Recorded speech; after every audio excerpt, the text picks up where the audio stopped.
So this is just going to be a little rant about how this country hates single people. You cannot succeed in this country if you're a single person, I swear. So I'm trying to move out of where I live now. I have a terrible living situation. And it's impossible. It's literally impossible. For a 1-bedroom, 1-bath, house or apartment, everywhere I have looked near me is starting out at $1,200 to $1,400. How much is it for a 2-bedroom though? Starting out $1,200 to $1,400.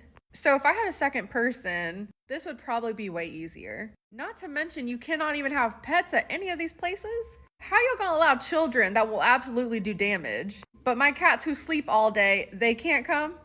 And then Verizon, I need you to count your days. I'm supposed to be paying $85 for unlimited everything. Somehow though, my bill is always $99. And I just got an email a few days ago telling me that my plan is gonna be raised by $4. So I still have a $100 phone payment. So then I was looking to change phone providers because no, but that's pretty much the price anywhere for 1 line. Now, if I were to sign up and get 4 lines, it would be $100. So I can pay for 1 line, which is $100, or I can get 4 for $100. Make it make sense. What the hell? So they're making it to where you cannot survive this economy by yourself. And I don't like people. So like, I don't want people in my space all the time. I'm living with a nightmare roommate right now, and I am miserable. So I know everybody else has gotta be. Think about this classic scenario. A woman complains about money stress, and everyone instantly showers her with sympathy. Now imagine a man trying to talk about that exact same pressure. Suddenly he's not struggling, he's just being weak or a whiner. The contrast is staggering. Men are told to suck it up and quietly carry the entire financial burden, while women get a pass to blame external forces for their struggles. One of the things that single child-free people really want is just the validation and someone to hold the space for them when they say, this is fucking hard. Yes, I know that having kids is hard and being a single mom is hard. Of course it is. That's why we don't want to fucking do it. But every time we try to share that this is really hard to do all of this shit alone and to do life alone in this economy, it just gets like hijacked by the moms who are like, being a single mom is hard. Of course it is. But so is ours. And all we want is just the space and ability to be like, hey, it's really difficult to do this shit alone. Let me just move my penis mic for a second. I liked pink and I thought it was cool, but then I got it and I'm like, it looks like a penis. So let me just move that out of the way. I was sitting on my couch in my apartment that I live in by myself, and I'm fully aware that I could get a roommate, but I'm 43 years old and I kind of don't want that and I just want to live by myself. So I was sitting on my couch thinking about, oh, I wonder when I get into a relationship, like would he move in here? I'm not even actively dating, so I don't know why this popped into my head. But I was like, oh, would he move in here? And I'm like, no, there's not enough closet space. So we would have to upgrade into a 2-bedroom. And then I was like, oh, 2 bedrooms are more expensive. Yeah, but when you're splitting the rent with somebody, like it's only going to be what, like $300-400 more than what I'm paying for a 1-bedroom by myself. So if we do the math, as a single person, I am paying like $1,000 more a month just to exist in my apartment that I don't share and split the rent for with anybody. I would actually be saving money moving in with someone and upgrading to a more expensive 2-bedroom apartment. Imagine what I would do with an extra $1,000 a month. So I'm covering the costs of just like life in and of itself, an apartment, all of the bills. I'm doing all the cooking, all the cleaning, all the grocery shopping. If shit goes wrong with my car, guess who's got to bring it to the dealership? Me. Guess whose credit card that shit goes on? Mine. And yes, I am fully aware that these are all choices. Everything is always a choice, right? Like getting married to some dusty ass dude just so you can be like financially comfortable is also a choice. That is not a choice that I am willing to make, and I am fully okay with my life, and it is hard. Just like choose your hard. This is like choose your own adventure. It's okay that it's hard. It's okay that I'm not willing to sacrifice other things. And I just need a moment to say like, yo, this is fucking hard.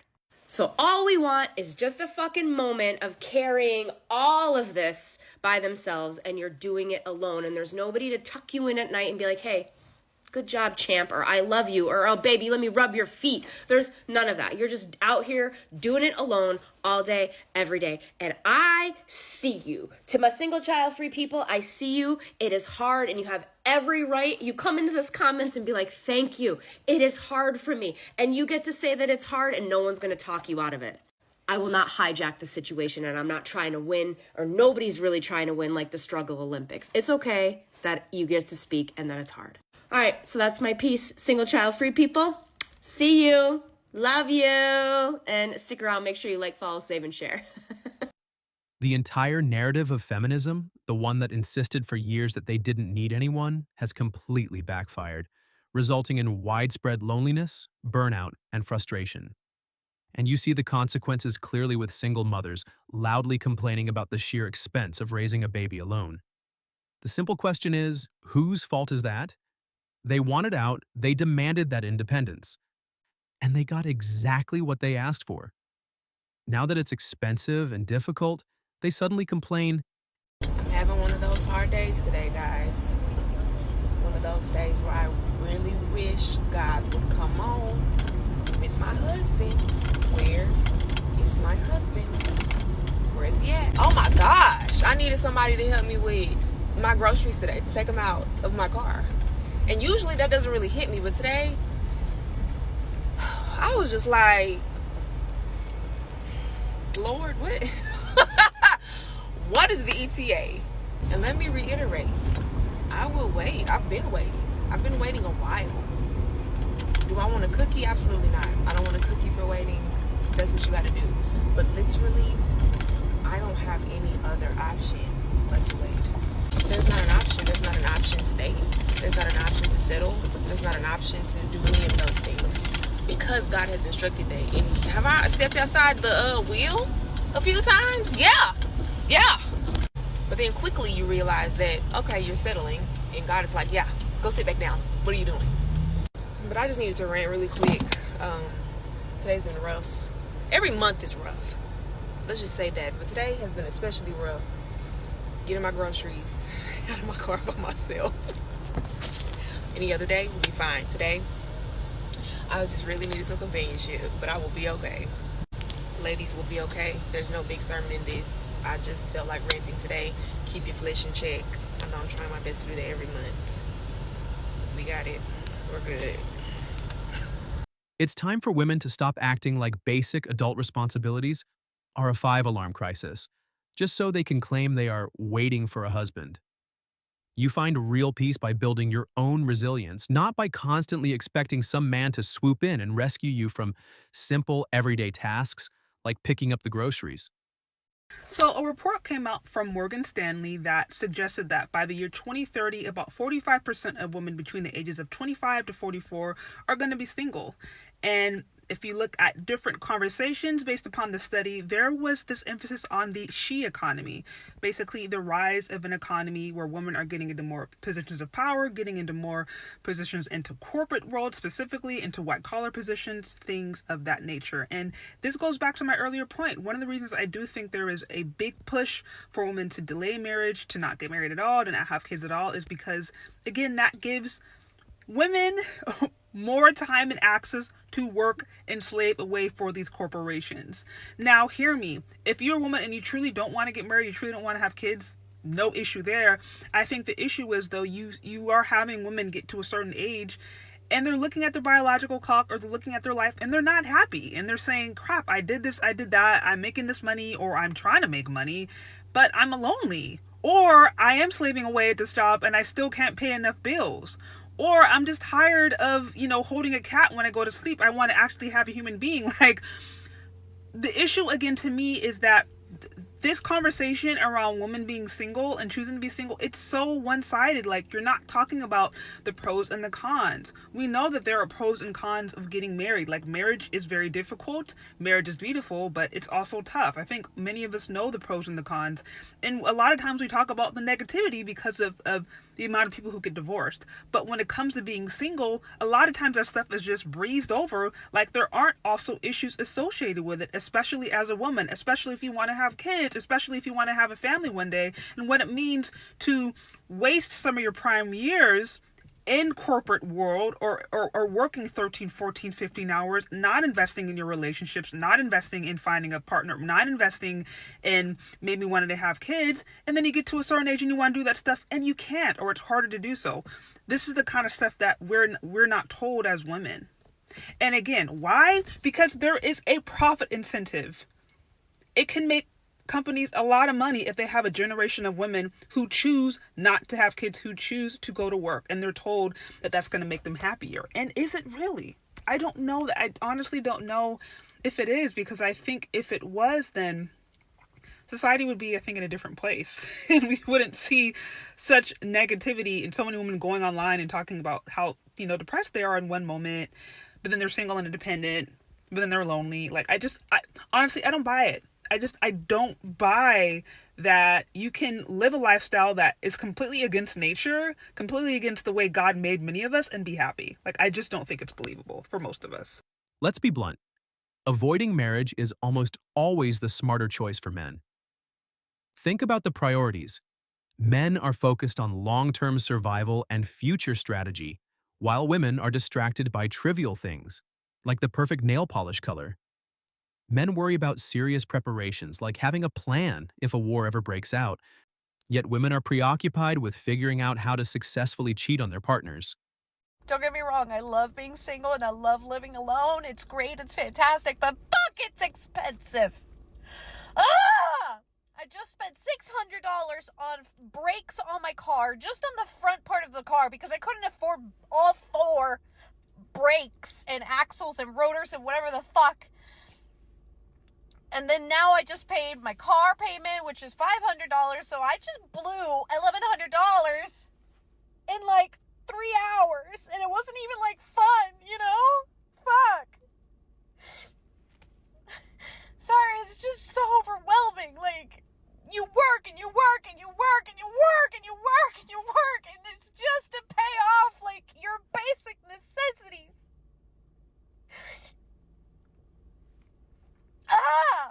And you can't, like, in this city that I live in, public transport, please. If I were to do public transport, it's like asking to get raped, and I really shouldn't be crying because now I have to go to another work event, and now I'm gonna be all puffy.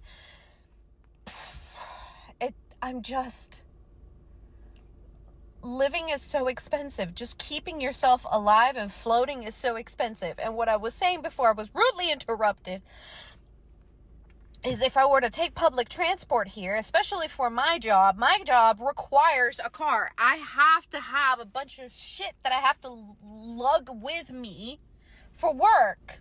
And I can't do that with public transport. I'm venting.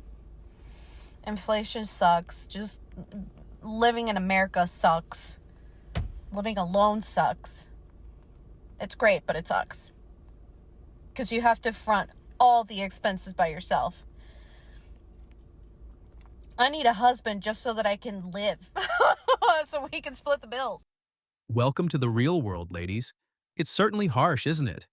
Well, imagine how much more brutal it has been for the men who consistently take on the heavy burden while women stay home, enjoying their stress-free me time. That's the reason men are opting out entirely. In this cruel world, men have no problem surviving and thriving completely alone. Good morning, single people, from me and whatever my hair has decided to do today. I want to talk about the economy, kind of. If you are single, you know how expensive it is to be single. You don't split rent, you don't split a mortgage, you don't split the electric bill, the internet bill, nothing. You pay for everything 100% on your own. That costs a lot of fucking money. I don't think that feeling better about being single should cost a lot of money. So when I see dating coaches and matchmakers charging thousands, literally thousands, for something that is not guaranteed and does not have a refund policy, I get concerned. I don't think single people who want partnership are going to be single forever. I don't think that the only way to feel good about being single is to choose being single forever. I don't believe in that. I believe in feeling good while we're single for as long as we happen to be single. And I don't believe in trying to buy our way out of singlehood by paying a matchmaker or a dating coach $3,000. If you do not feel good about your singlehood, if it is frustrating, exhausting, deeply upsetting, and just bringing you the fuck down, you don't deserve that. Since 2019, I have run a podcast helping single people feel better about what we are. It costs $5 per month. It always has, and it always will. You cannot buy a partner. but you can buy a really good podcast. Oh, the single tax is so real. Like, I'm genuinely, like, I would move my parents into my house right now if my parents, like, lived close to me. Like, they're renting, and it would just, like, make my life so much easier. To have somebody to split these fucking bills with. Everything is so expensive. I'm, like, just genuinely, like, fighting for my life. If you have a dual income, no kids household, consider yourself blessed and highly favored. Like, this is why actually my 15-year plan when I was 15, or excuse me, my 10-year plan when I was 15, I should have kept to that, actually. Wasn't this entire project supposed to be worth it?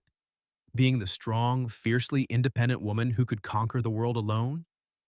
You spent years insisting you could climb that ladder entirely by yourself, proudly rejecting every single helping hand that was offered. And now what? Now you are completely stuck, trapped by the reality of that decision, and desperately asking a man to suddenly step in and make your life, the life you chose, significantly easier. How are you guys surviving out there? We know the economy is not going to get any better. And of course, I know I made a video saying that $100,000 a year for a family is barely just getting by in middle class. What is going to change? It's not going to really much in the future. And it's really scary. It's really scary for single moms to be living on a single income, especially this day and age. I want to know how they're making it, and my heart goes out to them because I was a single mom before, and I still am a single mom. What I mean is, when I was a single mom, things weren't that expensive. I was able to manage on one income, taking care of my kid. Now, with everything being expensive, I have no idea where you guys live. I live in Arizona. And when I first moved into my place, it cost like $1,000 a month, which is not that bad here at all. That's pretty cheap. And now I pay maybe $1,600 a month or so. That's not even including utilities. Plus food, maybe $200 a week or something like that for food. And electricity, couple hundred or so a month. It skyrockets in the summertime because it's so fucking hot here. It runs around like 114, 115.